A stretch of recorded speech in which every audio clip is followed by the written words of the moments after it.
Hello everybody, it's your friendly digital technology librarian, Christy here.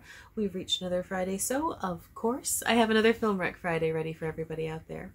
So this coming August 30th is going to mark the largest supermoon of the entirety of 2023, and not only that, but it's also going to be a blue moon.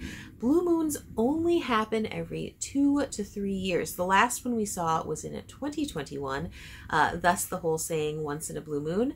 And I'm really actually very excited about this. I've been thinking a lot about space and adventure and really all the amazing movies that incorporate the two things. So I thought this week we should feature a couple of films that incorporate space and space exploration in some way or other that can actually be enjoyed by the whole family, because, you know, stargazing is one of those things that it's not dependent upon age. You can enjoy stargazing from early childhood onward, and it's something that an entire family can get together and enjoy as a group. So hopefully one of these two picks will appeal to you. If not, make sure you check out all of our streaming options. There's Hoopla, there's Canopy. There are literally thousands of films on both of those services. You will 100% be able to find something that fits your viewing needs. As always, today's recommendations are available entirely for free with the use of your Milan-Berlin library card. So without any further ado, let's jump into the recs. Okay, so my first pick is available via DVD and Blu-ray through our CleveNet service, and that is 2015's Despicable Me. Yes, that Despicable Me, the one with the little yellow dudes running around causing all kinds of havoc. That's the one. So basic general plot. We are following one guy. He is delighted by being what he thinks is the world's best supervillain, potentially the best supervillain of all time. And he's always trying to think up different crazy plots to, you know, enact.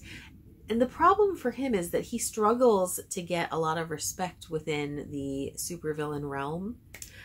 So his latest plan is to steal the moon.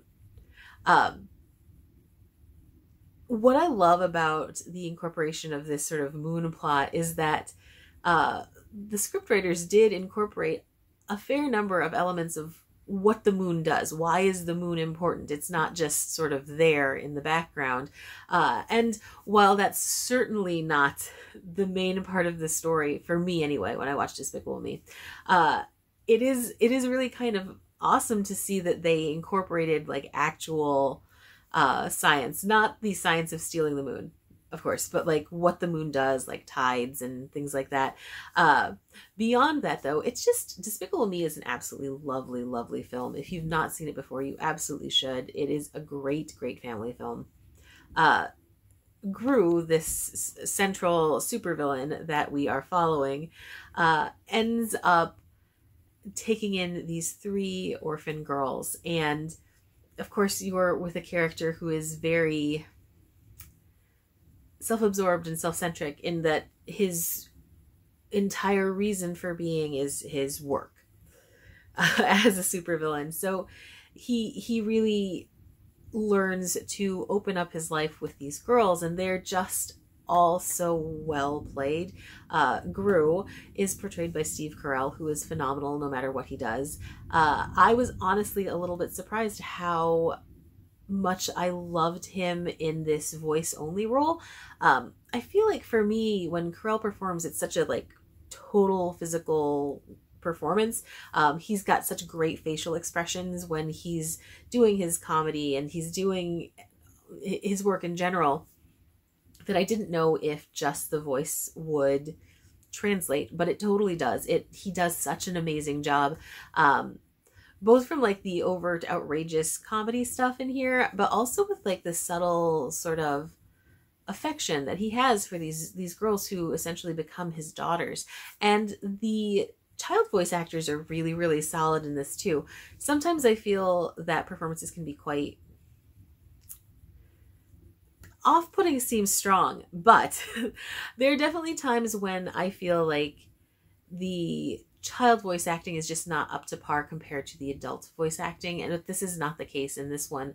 All of these performers do such a phenomenal job with their roles. And then you have like other stunt casted performances.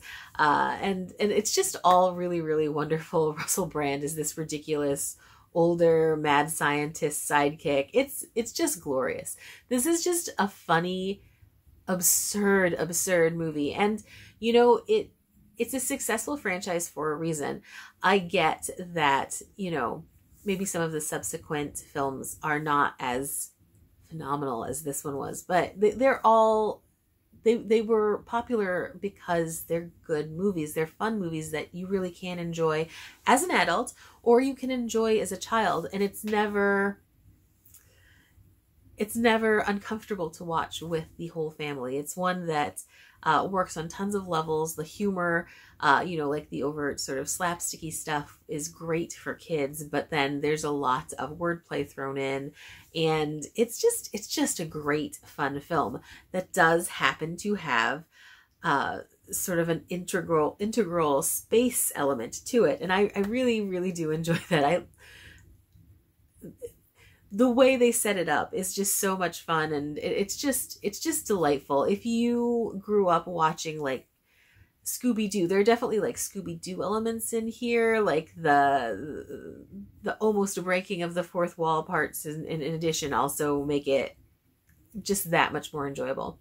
Anyway, if you are looking for a delightful comic animated feature that you can watch with your littles, definitely make sure that you check out 2015's Despicable Me. You absolutely will not regret it. So much fun.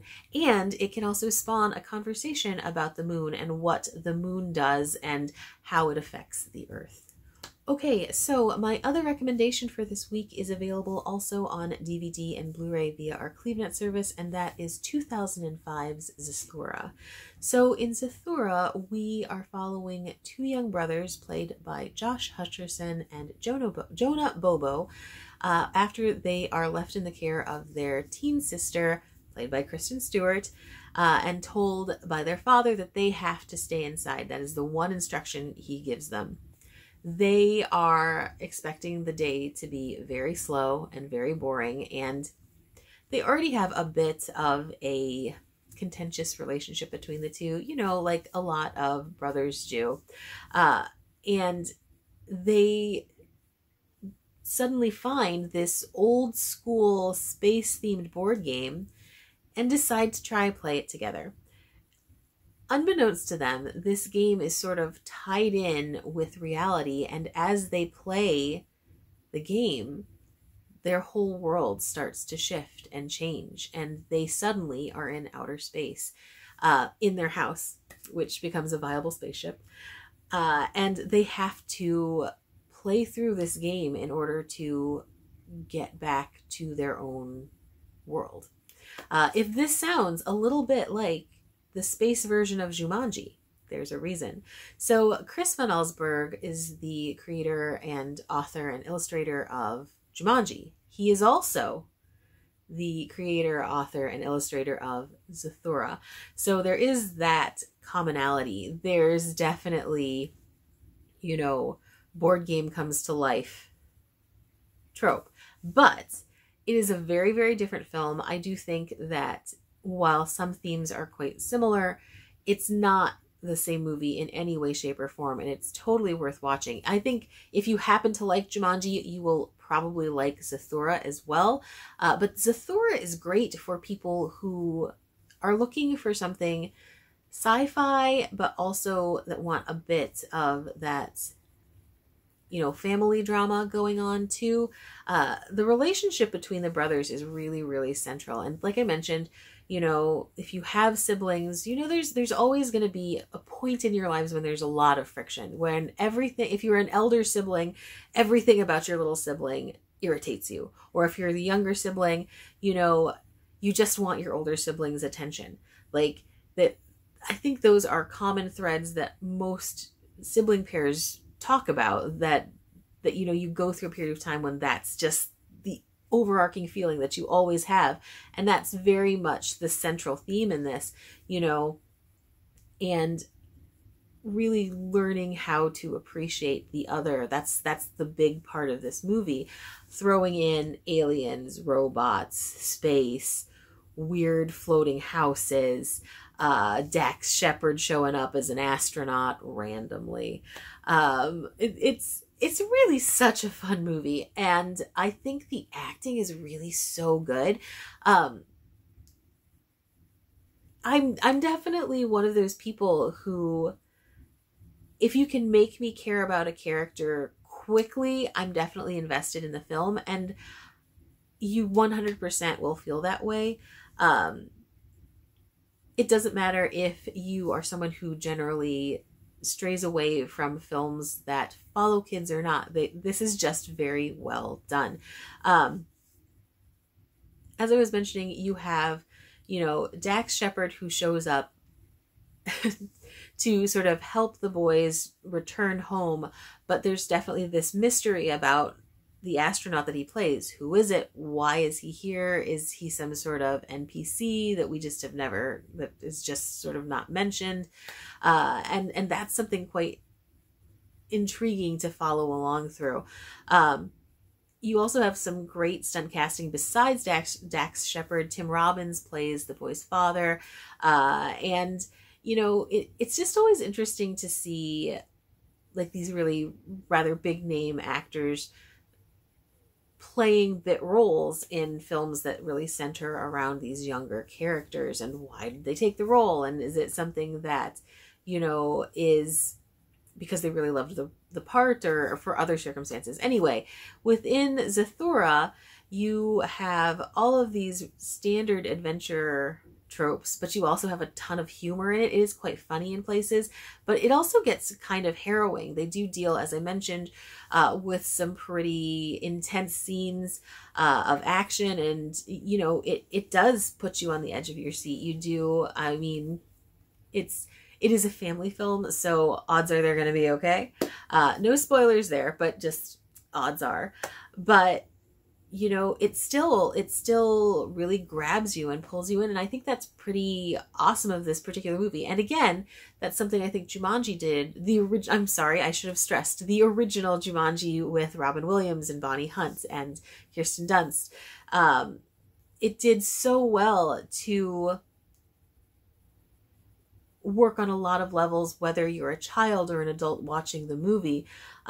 It's just a lot of fun. So if you do happen to enjoy the Jumanji films, if you like space exploration, if you want a family drama on top of all of those things, make sure you absolutely need to check out Zathura.